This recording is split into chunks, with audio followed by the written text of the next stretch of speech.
ओम साईं ओम साईं ओम साईं। देखते हैं आज गुरुवार के शुभ अवसर पर साईं बाबा हमें क्या शुभ संदेश दे रहे हैं।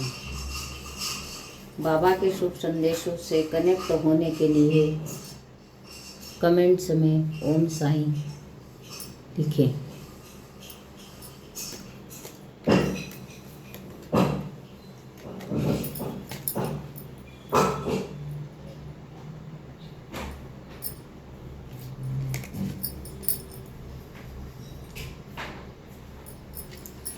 बाबा हमें शुभ संदेश दे रहे हैं। जीवन अवधि, हर रिश्ते की एक जीवन अवधि होती है, समय के साथ वह समाप्त हो जाती है। मतलब हमारे जो कार्मिक पैटर्न होते हैं वह हर किसी से निश्चिंत है और वह कार्मिक पैटर्न अपने समय अवधि में समाप्त होकर आपको आगे बढ़ने के लिए प्रेरित करते हैं।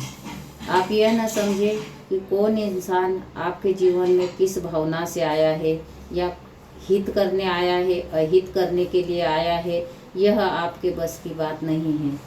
क्योंकि प्रकृति ने, ब्रह्मांड ने आपके जीवन में उन लोगों को निश्चित समय के लिए भेजा गया है।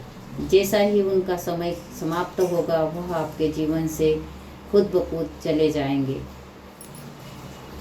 बाबा का शुभ संदेश, जीवन उद्देश्य।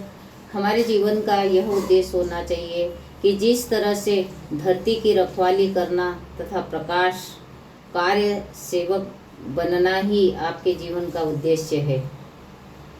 यहाँ पर बाबा हमें प्रकृति की रक्षा करने के लिए शुभ संदेश दे रहे हैं। बाबा के का कहना है कि कार्य सेवक बनिए, मतलब काम करने वाले सेवक बनिए और अपनी प्रकृति को संतुलित करने में सहायक बनिए।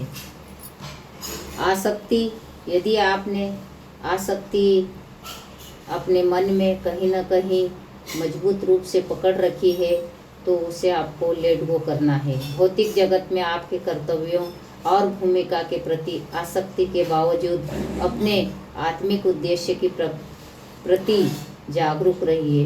मतलब बाबा यहाँ पर हमें गुरुवार के शुभ अवसर पर यह संदेश दे रहे हैं कि इतने आसक्त न होइए कि आप भौतिक चीज़ों को पकड़कर दिन रात उसी में आपने एनर्जी को डिस्चार्ज करें।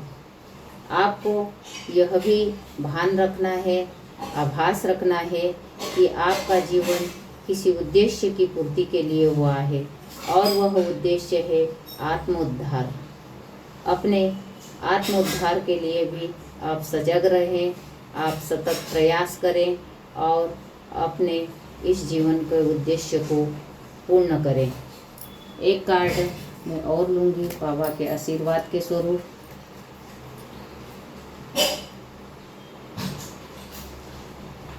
संतुलन, जैसे कि इस कार्ड में भी अनासक्ति को बाबा ने बैलेंस करने के लिए कहा है, उसी प्रकार से यह जो बाबा का आशीर्वाद है इसमें भी बाबा संतुलन बनाने के लिए हमें कह रहे हैं। ऊर्जा का संतुलन भीतरी कंपन को नष्ट कर देगा। सांसों का अभ्यास कीजिए, प्राणायाम कीजिए।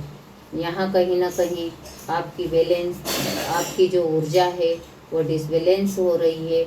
उस ऊर्जा को आपको बैलेंस करने की आवश्यकता है। जब अपनी ऊर्जा को आप बैलेंस करते हैं तो आपको क्लियरिटी मिलेगी। वह क्लियरिटी आपके विचारों में आपको स्वयं नज़र आएगी और इस संतुलन को लाने के लिए आपको अपनी सांसों का अभ्यास करना पड़ेगा। मतलब आपको प्राणायाम करना पड़ेगा।